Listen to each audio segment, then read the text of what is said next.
بسم اللہ الرحمن الرحیم۔ السلام علیکم۔ آج ہم جرنیلی سڑک کی مشق کرنے جا رہے ہیں۔ اس کا جو سوال نمبر 1 ہے وہ ہے درج ذیل سوالات کے مختصر جواب لکھیں۔ پہلا سوال ہے سبق جرنیلی سڑک ادب کی کس صنف سے تعلق رکھتا ہے؟ اس صنف کا مختصر مگر جامع تعارف بیان کریں۔ اس کا جواب ہے جرنیلی سڑک جو سبق ہے اس کا تعلق ادب کی صنف سفر نامہ سے ہے۔ سفر نامہ کی تعریف: سفر نامہ ایسی نثری صنف ہے جسے مصنف اپنے سفر کے دوران پیش آنے والے واقعات، مشاہدات، تجربات اور احساسات کو قلم بند کرتا ہے۔ اس میں کسی علاقے کی تعریف، تاریخ، جغرافیہ، رسم و رواج، تہذیب و تمدن اور لوگوں کے طرز زندگی کو دلچسپ اور معلوماتی انداز میں بیان کیا جاتا ہے۔ خصوصیات اس کی یہ ہیں: مشاہدے کی گہرائی، رنگین بیانیہ، معلوماتی پہلو، تہذیبی عکاسی اور ذاتی تجربات۔ سوال نمبر 2 ہے، اگلا سوال ہے شاہراہ ریشم کے کنارے، جو شاہراہ ریشم ہے اس کے کنارے واقع گاؤں ہنڈ کی تاریخی اہمیت بیان کریں۔ ہنڈ شاہراہ ریشم کے کنارے واقع ایک قدیم گاؤں ہے جو تاریخ اور تہذیب کے حوالے سے بے حد اہمیت رکھتا ہے۔ یہ گاؤں خیبر پختونخوا کے ضلع صوابی میں دریائے سندھ کے کنارے واقع ہے اور مختلف ادوار میں کئی تہذیبوں کا مرکز رہا ہے۔ ہنڈ کی تاریخی اہمیت: شاہراہ ریشم کا مرکز ہے یہ، گندھارا تہذیب کا حصہ ہے یہ،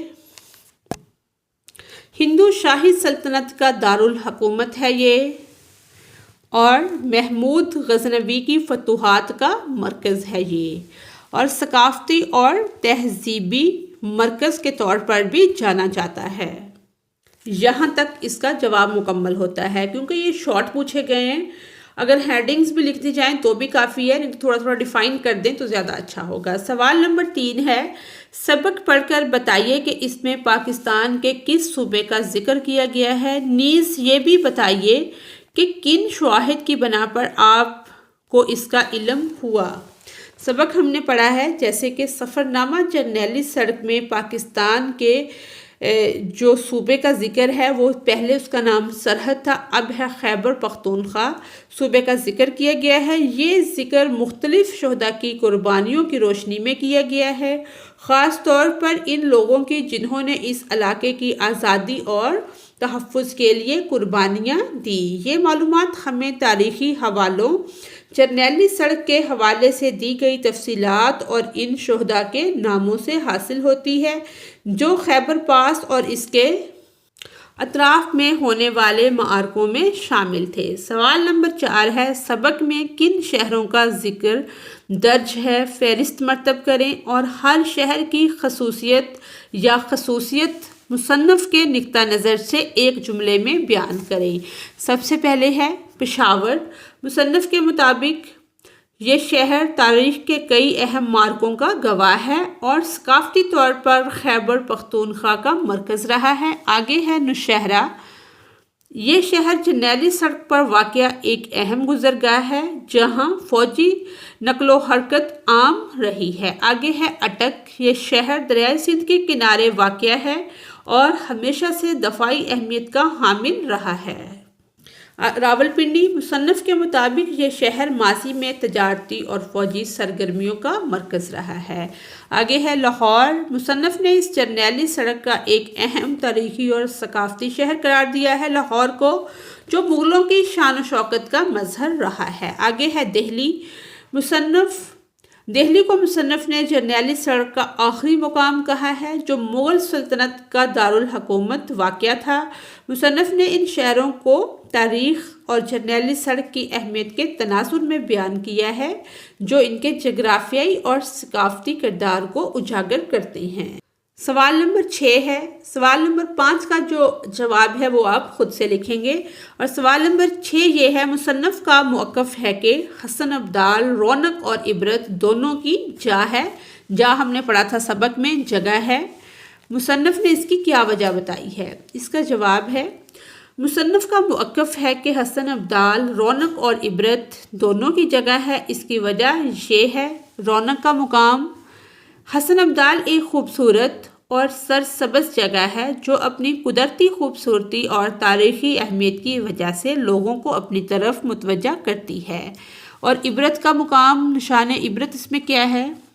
مصنف کے مطابق یہاں کے تاریخی مقامات اور آثار قدیمہ ان سلطنتوں اور لوگوں کی یاد دلاتے ہیں جو اپنے عروج کے بعد زوال کا شکار ہوئیں، اور یہ منظر دیکھنے والوں کو عبرت کا پیغام دیتے ہیں۔ مصنف نے اس مقام کو تاریخ اور قدرت کے حسین امتزاج کے طور پر پیش کیا ہے جو انسان کو خوشی بھی دیتا ہے اور سبق بھی سکھاتا ہے۔ آگے ہے سوال نمبر 6، یعنی کہ دیے گئے روزمرہ الفاظ کو استعمال کرتے ہوئے جملے بنائیں۔ یہ عام سے لفظ ہیں، ان کے جملے بہت آسانی سے بن جائیں گے۔ اور آگے جو سوال ہے وہ یہ ہے، پاکستان کے تاریخی مقامات اور ان کی اہمیت پر تفصیلی مضمون تحریر کریں۔ آپ نے کوئی بھی مضمون لکھنا ہے، کوئی بھی آپ نے مقام مثلا لاہور یا اسلام آباد یا پشاور لے لینا ہے، اس کے اوپر آپ اپنے پاس سے ایک مضمون لکھ سکتے ہیں، یا آپ نے اگر کوئی سفر کیا ہے تو اس کا بھی احوال لکھ سکتے ہیں۔ ہم نے لکھا ہے ایک سفر اسلام آباد کا، یہ یہاں سے شروع ہو رہا ہے،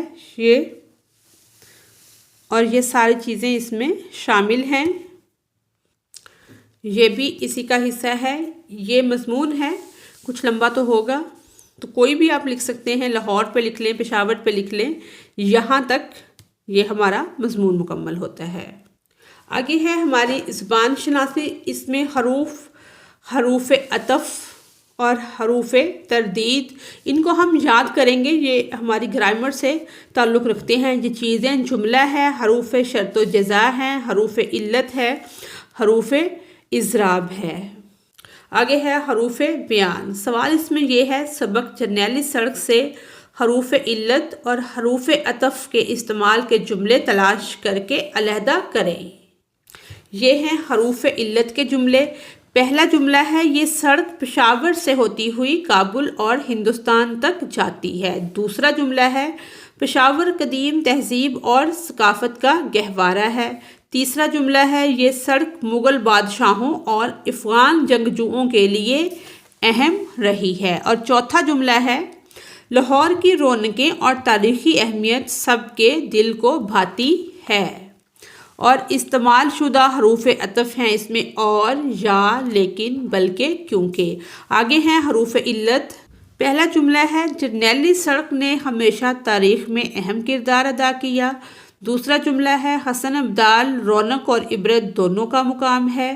تیسرا جملہ ہے، اس سڑک پر سفر کرنا ایک دلچسپ تجربہ ہوتا ہے۔ اور جو استعمال شدہ حروف علت ہیں، نے، میں، کا، کی، کو، پر۔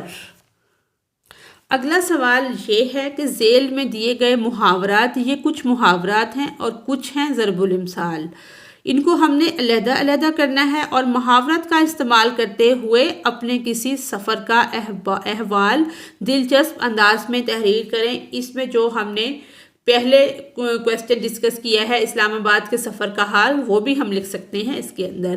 یہ ایک اس میں ضرب المثل ہے، جنگل میں مور ناچا کس نے دیکھا، اونچی دکان پھیکا پکوان، اونٹ کے منہ میں زیرہ اور پاپڑ بیلنا، یہ ہیں ضرب المثل، اس میں باقی سارے محاورات ہیں۔ اگلا سوال ہے، دیے گئے واحد کی جمع، یہ واحد دیے گئے ہیں، ان کی جمع لکھنی ہے اور جمع الجمع لکھیے اور جملے بنائیے۔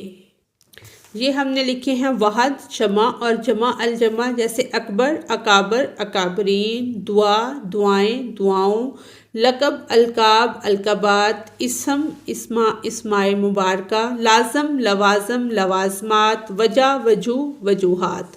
اب اس کے ہم جملے بنا لیں گے۔ آگے ہے، ہر جزو کے سامنے دیے گئے درست دائرہ کو پر کریں۔ پہلا اس میں یہ ہے، ذیل میں محاورہ کی مثال نہیں ہے، تقسیم کار۔ اور دوسرا ہے، محاورہ کے لغوی معنی ہیں گفتگو، بات چیت۔ آگے تیسرا ہے، روزمرہ کم از کم کتنے الفاظ پر مشتمل ہے، 2۔